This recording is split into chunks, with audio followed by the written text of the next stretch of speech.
Teman-teman yang saya hormati, kita lanjutkan dengan tutorial yang ketiga, yaitu menggambarkan use case diagram pada software atau alat bantunya. Alat bantu yang kita gunakan adalah software Asta Community. Oke, tampilan dari softwarenya seperti berikut, teman-teman. Jadi kita dikasih fasilitas menu, bisa buat baru atau bisa juga langsung akses di bagian di menu diagram ini, yaitu kita klik use case diagramnya. Tampilannya seperti berikut. Di dalam use case diagram ini sudah ada beberapa tools yang bisa kita gunakan gitu ya. Jadi teman-teman tinggal drag and drop aja ya. Oke, untuk yang pertama kita buat dulu boundary sistemnya. Saya biasa mengikuti slide yang ada tadi, yaitu kita buatkan boundary sistemnya yang ini seperti berikut. Jadi kita buat di dalam Asta boundary dari sistemnya seperti ini. Oke, kemudian kita beri nama dari sistem kita. Namanya adalah sysfo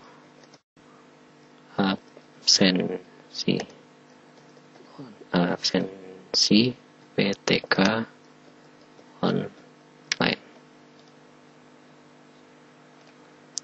Kita perbaiki dulu, teman-teman. Sysfo absensi PTK secara online gitu ya. Baik, kemudian kita tahu dari yang kita catat pada tutorial yang kedua kemarin, usernya ada dua. Jadi kita buat usernya ada dua. Satu administrator, yang kedua adalah PTK atau pendidik dan tenaga kependidikan. Baik, dari sini use case yang pertama maksudnya yaitu memanipulasi data PTK. Kita buat use case di sini, memanipulasi atau dalam kurung ISUD atau CRUD, create, read, update, delete data PTK. Ini yang pertama. Kemudian yang kedua adalah manipulasi data user. Memanipulasi ISUD data user. Oke. Kemudian kita beri panah dari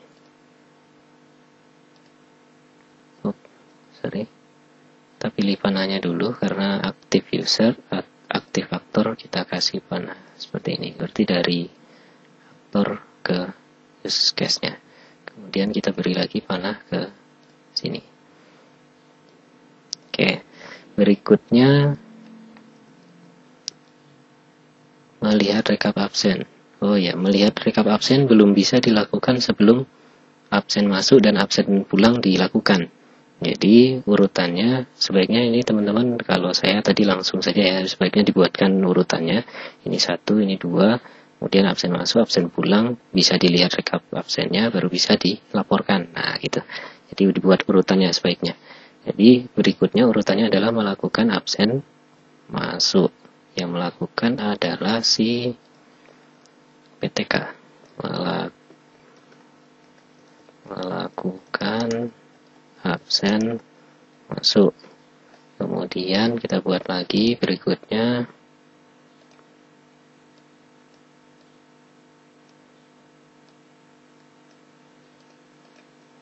melakukan absen pulang.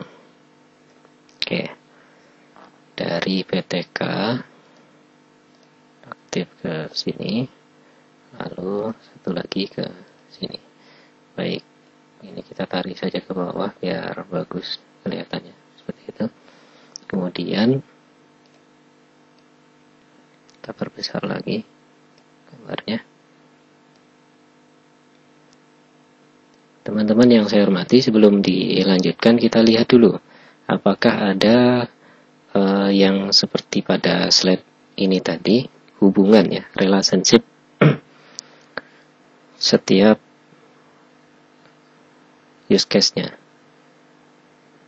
Nah, yang paling penting adalah di sini, yang saling ketergantungan teman-teman, antara proses satu dengan proses yang kedua, atau use case satu dengan use case yang kedua, atau use case yang lain. Kita lihat, kalau menurut saya, ini memanipulasi data dengan data user dengan data PTK ini memiliki ketergantungan teman-teman. Jadi belum bisa dibuat username, password, kemudian level dan segala macam sebelum data PTK itu ada. Jadi di sini memiliki ketergantungan. Saya buat saja ini namanya dependency. Sini. Nah, untuk membedakan antara dependency include, extend, dan dependency depends on, maka sebaiknya teman-teman saya menyarankan di sini dibuat depends on supaya berbeda antara ini. Kalau ini kan ada tulisannya include gitu ya. Nah, sebenarnya kita bukan membuat include tapi depends on. Kalau extend pun juga ada labelnya. Nah, seperti ini, ada extend labelnya. Tapi untuk membedakan include dengan extend dengan depends on, maka teman-teman saya sarankan gunakan label di sini. Kita buat depends on. Oke.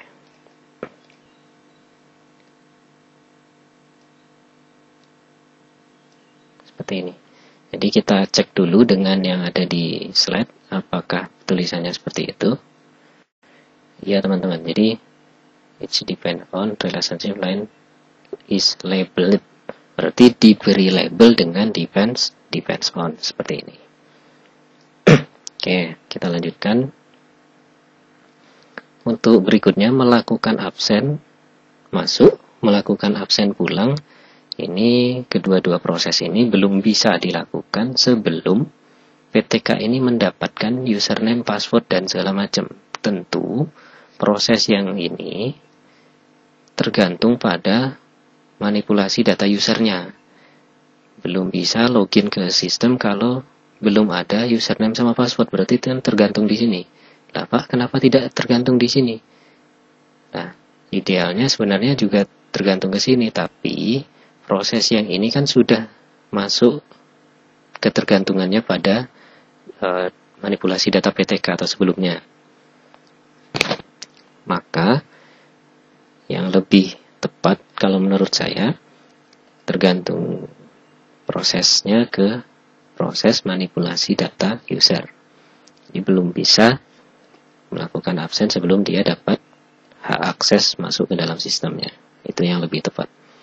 Jadi teman-teman, ini juga tergantung, proses yang ini tergantung dengan proses manipulasi data user. Kita copy paste seperti ini. Oke. Berikutnya kita buat atau kita lanjutkan dengan merekap, belum bisa mencetak, melihat rekap dulu ya, melihat rekap. Oke, ini kita buat. Jadi use case ini diakses secara bersama-sama dua orang atau dua aktor. Melihat rekap absen gitu ya.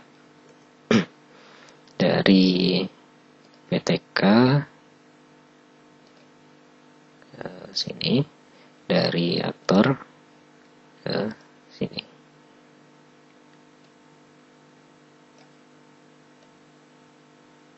Oke. Kemudian pertanyaannya adalah, Pak, data ini kan atau rekap data ini kan baru bisa dilakukan setelah absen masuk dan setelah absen pulang. Betul. Jadi ini tergantung lagi ke proses absen masuk Dan ini juga tergantung lagi dengan proses absen pulang.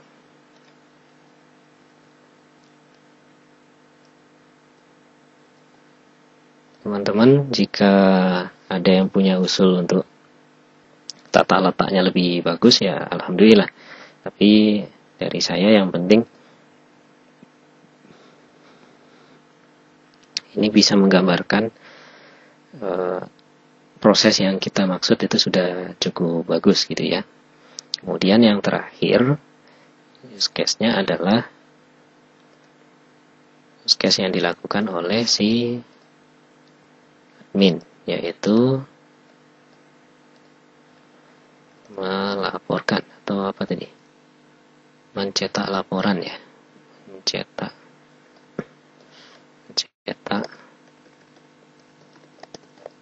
laporan rekap absen. Oke.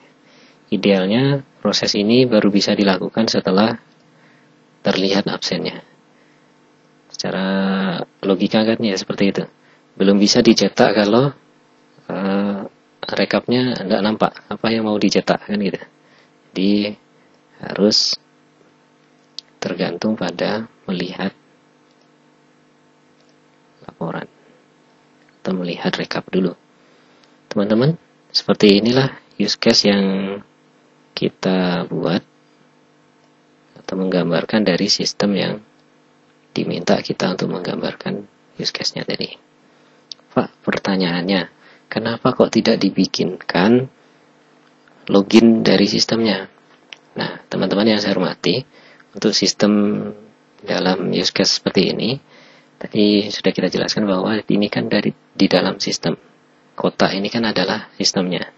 Jadi kalau kita menggunakan login, dan biasanya kurang login itu kan sudah umum, sudah wajar, sudah lumrah, orang masuk ke dalam sistem pasti pakai login, dan gak perlu rasanya kalau kita buatkan di sini login, kemudian logout gitu ya.